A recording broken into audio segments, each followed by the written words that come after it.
जय हिंद दोस्तों। एक बार अब मैं आपका फिर से स्वागत करता हूं इस दिव्यांश विरथरे यूट्यूब चैनल पर। और मैं आशा करता हूं कि आप लोग बड़ी जी जान से तैयारी कर रहे होंगे, क्योंकि आपके एग्जामिनेशन में अगर हम देखें तो अब लगभग एक महीना बचा हुआ है। और ये टाइम ऐसा है कि आपको ज़्यादा फोकस करना है रिवीजन पे। और कई सारे लोग जो हैं, कई सारे स्टूडेंट्स हैं, वो मुझसे पूछ रहे हैं कि सर करंट अफेयर्स कहाँ से कहाँ तक करें, कहाँ से कहाँ तक का करंट अफेयर्स आएगा। तो मैंने ये सीरीज़ स्टार्ट करने की कोशिश करी है, जहाँ पर मैं कवर करवाने वाला हूँ सर ये वीडियो में। बहुत ही इंपॉर्टेंट सीरीज़ होने वाली है, बहुत ही इंपॉर्टेंट वीडियो होने वाला है। क्यों? क्योंकि इस पर्टिकुलर सीरीज़ में जो अभी एसएससी ने एग्जामिनेशन लिए हैं, जो अभी एसएससी ने एमटीएस, सीएचएसएल, सीजीएल के एग्जामिनेशन लिए हैं, उनमें जो करंट अफेयर्स के क्वेश्चन आए उनको मैं कवर करने वाला हूँ। ठीक है, तो उनमें जो भी इंपॉर्टेंट करंट अफेयर्स के क्वेश्चन है हम उनको लेने वाले हैं। और हम ये ट्रेंड देखेंगे कि एसएससी किस पर्टिकुलर मंथ से ज़्यादा क्वेश्चन करंट अफेयर्स के पूछ रहा है। तो मैं आपको बता देता हूं इस चीज़ को। तो याद रखना सर, अभी 3 एग्जाम हुए हैं बड़े बड़े एसएससी के, और इन तीनों एग्जामों में हमने एक चीज़ देखी है कि एसएससी नई करंट अफेयर्स को ना पूछकर 2020 की करंट अफेयर्स को पूछ रहा है, जहां पर आपको नवंबर, अक्टूबर, दिसंबर, जनवरी, इनसे क्वेश्चन आते हुए पेपर में दिख रहे हैं। तो हायर चांसेस हैं आपके पेपर में भी नवंबर, दिसंबर और आपके दिसंबर, जनवरी से क्वेश्चन आए आपके पेपर में भी। तो एक बार आप इन मंथ्स को भी एक बार अच्छे से आप कर लें। ठीक है, तो क्योंकि इन एग्जामिनेशन में क्वेश्चन आए हैं तो आपके पेपर में भी चांसेस हैं कि यहाँ से क्वेश्चन आपके पेपर में आपको दिख सकते हैं। ठीक है, तो एक बार आप हल्की सी नज़र डाल सकते हो, अभी टाइम है, आप कर सकते हो। ठीक है, तो हम देखते हैं कौन कौन से इंपॉर्टेंट क्वेश्चन है जो सीएचएसएल के पेपर में पूछे गए हैं। मैं कोशिश करूंगा सीएचएसएल और सीजीएल के क्वेश्चंस करवाने की इस सीरीज में। तो हम देखते हैं कि कौन से क्वेश्चन है जो सीएचएसएल के एग्जामिनेशन में पूछे गए थे करंट अफेयर्स के, एक एक करके हम बात करते हैं। तो पहला क्वेश्चन पूछा गया था कि तेलंगाना हाईकोर्ट की पहली चीफ जस्टिस कौन बनी। तेलंगाना हाईकोर्ट की पहली चीफ जस्टिस कौन बनी है? तो याद रखना कौन बनी थी, हेमा कोहली थी। बट अभी हाल फिलहाल सुप्रीम कोर्ट की जज बन चुकी हैं। अभी हाल फिलहाल किसकी जज बन चुकी हैं? सुप्रीम कोर्ट की। याद रखना अभी सबसे ज्यादा 4 महिला जज सुप्रीम कोर्ट में पहुंच चुकी हैं। 4 वुमन जज आर इन सुप्रीम कोर्ट। ठीक है, तो आपको ये चीज याद रखनी है। ये तेलंगाना हाईकोर्ट की पहली चीफ जस्टिस बनी है, और फिर क्या हो चुकी हैं आपकी, ये सुप्रीम कोर्ट की जज भी बन चुकी हैं अभी। ठीक है, तो इसको आप थोड़ा बहुत याद रख सकते हो, इंपॉर्टेंट क्वेश्चन है, आपके पेपर में भी पूछा जा सकता है। ठीक है, उसके बाद से अगला क्वेश्चन ये पूछा गया था, एक पूछा गया था कि एक टूरिस्ट स्टेटिस्टिक है, भारत का जो टूरिज्म है या भारत में जो आपके पर्यटन है, जो पर्यटक आते हैं भारत में, उसको लेकर एक स्टेटिस्टिक निकाली गई। उसमें ये बोला गया कि सबसे ज़्यादा टूरिस्ट जो थे वो कौन सी स्टेट में आए थे। तो याद रखना सबसे ज़्यादा जो टूरिस्ट थे वो कौन सी स्टेट में आए थे, उत्तर प्रदेश, और सेकंड नंबर पे कहाँ पर आए, तमिलनाडु में।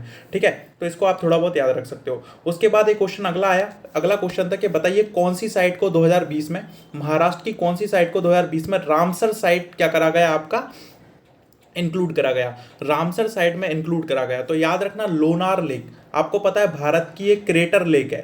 ये भी क्वेश्चन पेपर में आ सकता है, भारत की एकमात्र क्रेटर लेक है। क्रेटर मतलब जो आप मान सकते हो ज्वाला, क्या बोलते हैं, कोई ऊपर से उल्कापिंड गिरा है, उससे एक लेक क्या है, उससे झील क्या है आपकी बनी हुई है। तो 2020 का रामसर साइट से क्वेश्चन आया था। और आपको मैं बता देता हूं अभी हाल में 4 और नई साइट्स को रामसर साइट में शामिल करा गया है। ठीक है, तो आप इनको भी थोड़ा बहुत आप देख लेना, वेरी इंपॉर्टेंट है। टोटल 46 रामसर साइट हमारे यहाँ पर हो चुकी हैं। ठीक है, तो इनको आप थोड़ा बहुत देख सकते हो, पेपर में क्वेश्चन आने के चांसेस हैं।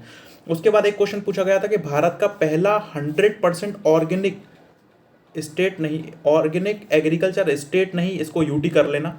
भारत का 100% जो ऑर्गेनिक एग्रीकल्चर है, मतलब जो आपकी जैविक कृषि है, उसको करने वाला भारत का पहला केंद्र शासित प्रदेश कौन सा है?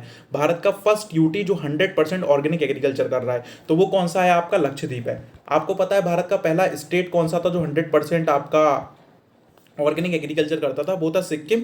और 100% ऑर्गेनिक एग्रीकल्चर करने वाला यूटी कौन बन गया है? आपका लक्षद्वीप बन चुका है। तो इसको आप थोड़ा बहुत एक बार देख सकते हो, क्लियर है। उसके बाद एक मिलिट्री एक्सरसाइज पूछी थी। तो मिलिट्री एक्सरसाइज किस किस की पूछी थी? इंडिया और यूके की। तो इंडिया और यूके के बीच में कौन सी मिलिट्री एक्सरसाइज होती है? तो आपको याद रखना है अजय वॉरियर। अजय मेरा नाम ही है, इससे आप याद रख सकते हो। अजय वॉरियर करके एक मिलिट्री एक्सरसाइज है जो किस किस के बीच होती है? आपकी इंडिया और यूके के बीच होती है। तो इसको आप थोड़ा बहुत एक बार देख सकते हो।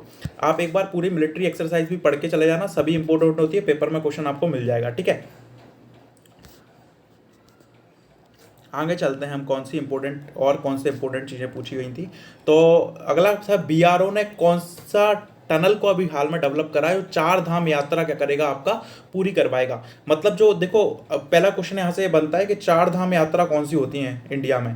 तो एक तो आपकी कन्वेंशनल या ट्रेडिशनल 4 धाम यात्रा है, वो भारत के 4 कुन्नों में मौजूद है। अगर हम देखेंगे तो ऊपर आप देखोगे बद्रीनाथ, आप अगर ईस्ट में चले जाओगे तो जगन्नाथपुरी, वेस्ट में चले जाओगे तो द्वारिका, और आप साउथ में जाओगे तो रामेश्वरम। तो 4 धाम हमारे माने जाते हैं।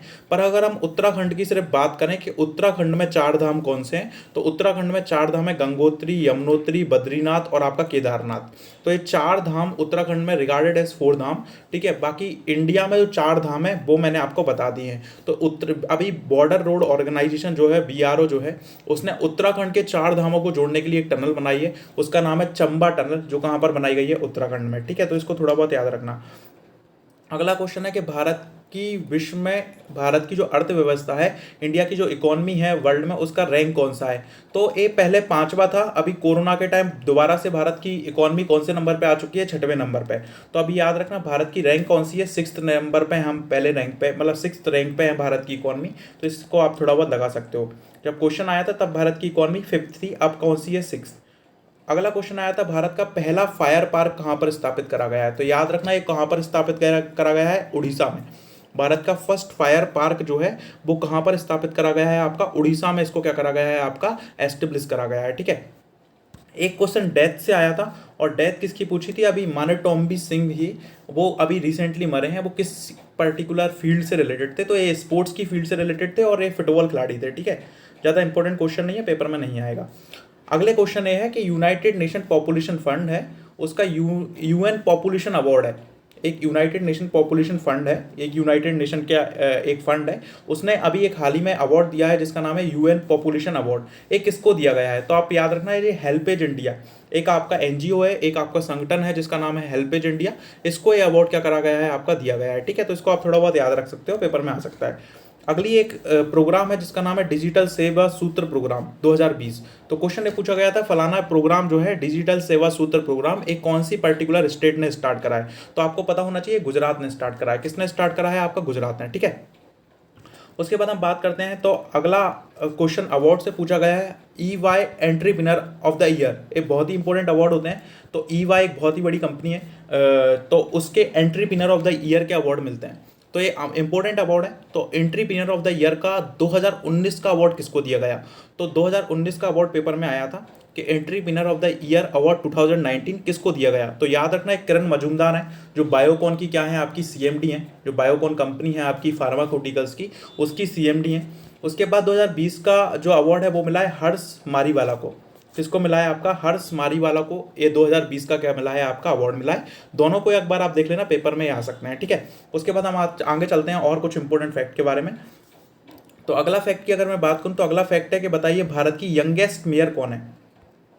भारत की यंगेस्ट मेयर, तो ये आर्या राजेंद्रन है, जो 25 साल की उम्र में क्या बन चुकी हैं, मेयर बन चुकी हैं, ठीक है। तो इनको आप बोल सकते हो, बहुत ही इंपॉर्टेंट है। अगला क्वेश्चन फिर वेटलैंड एरिया से पूछा गया। तासोकर एक आपका वेटलैंड एरिया है जो हाल ही में अभी शामिल करा गया है, वो कहाँ पर आता है, तो आपको याद रखना है लद्दाख का क्या है, आपका एक एरिया है, ठीक है। उसके बाद एक क्वेश्चन फिर अपॉइंटमेंट से पूछा गया, उसका नाम था वेविल राम कलाम।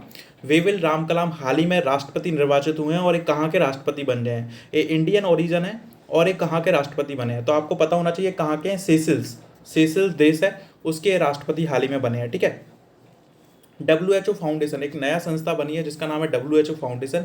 इसके पहले CEO कौन से हैं, तो फिर एक अपॉइंटमेंट से क्वेश्चन आपको देखने को मिलता है, WHO फाउंडेशन के CEO कौन है, तो आपको पता होना चाहिए अनिल सोनी। अनिल सोनी इसके क्या हैं, आपके CEO हैं, ठीक है। तो इसको कर लेना, इंपॉर्टेंट है। अगला क्वेश्चन था, भारत का पहला हॉट एयर बैलून सफारी कहाँ पर स्टार्ट हुई है। भारत की पहली हॉट एयर बैलून सफारी, तो याद करो ये मध्य प्रदेश का वादवगढ़ टाइगर रिजर्व है, उमरिया में है। मध्य प्रदेश आओगे तो आपको पता लगेगा। वादवगढ़ टाइगर रिजर्व उमरिया में भारत की पहली हॉट एयर बैलून सफारी क्या करिए, आपकी स्टार्ट करिए, ठीक है। तो इसको एक बार आप देख लेना। उसके बाद बताइए, एक क्वेश्चन ने पूछा गया कि बताइए कौन सा स्टेट है जिसने स्पोर्ट को उद्योग का दर्जा दिया है। मतलब बताइए कौन सा एक स्टेट है who made sport as a industry, जिसने स्पोर्ट को क्या बना दिया है, आपका एक इंडस्ट्री के तौर पर क्या कर दिया है, आपका बना दिया है। तो आपको पता होना चाहिए वो स्टेट कौन सा है, आपका मिजोरम है। कौन सा स्टेट है जिसने स्पोर्ट को इंडस्ट्री का दर्जा दिया है, वो स्टेट है आपका मिजोरम, ठीक है। अगला क्वेश्चन पूछा गया फिर एक अपॉइंटमेंट से, वो अपॉइंटमेंट था बताइए केरला की पहली डीजीपी महिला कौन है। तो आपको याद होना है आर श्रीलेखा। आर श्रीलेखा जो है वो केरला की पहली क्या बन चुकी हैं, डीजीपी हैं, फर्स्ट डीजीपी हैं जो वुमन है, जो केरला की क्या बनी है, आपकी पहली डीजीपी बनी है। ठीक है, तो इसको आप थोड़ा बहुत एक बार देख लेना।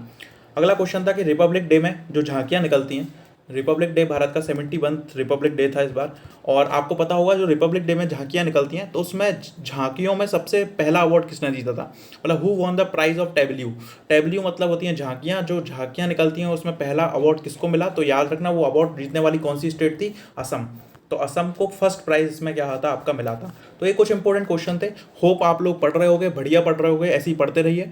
ठीक है, कोशिश करूंगा कि पेपर तक मैं मोस्ट ऑफ द क्वेश्चन इस पर्टिकुलर करंट अफेयर्स के कवर करवा दूं, और जो लोग कंफ्यूज हैं उन्हें कौन सी करंट अफेयर करनी है तो मैं आपको बता सकता हूं कि भाई पुराने करंट अफेयर्स पे ज़्यादा फोकस कर लीजिए, और appointment, awards, first second last, ये जो चीज़ें हैं इन पर ज़्यादा फोकस करिए। पेपर में ये चीज़ें आपकी ज़्यादातर पेपर में पूछी जा रही हैं। ठीक है, थैंक यू सो मच, मिलते हैं आपसे जल्दी।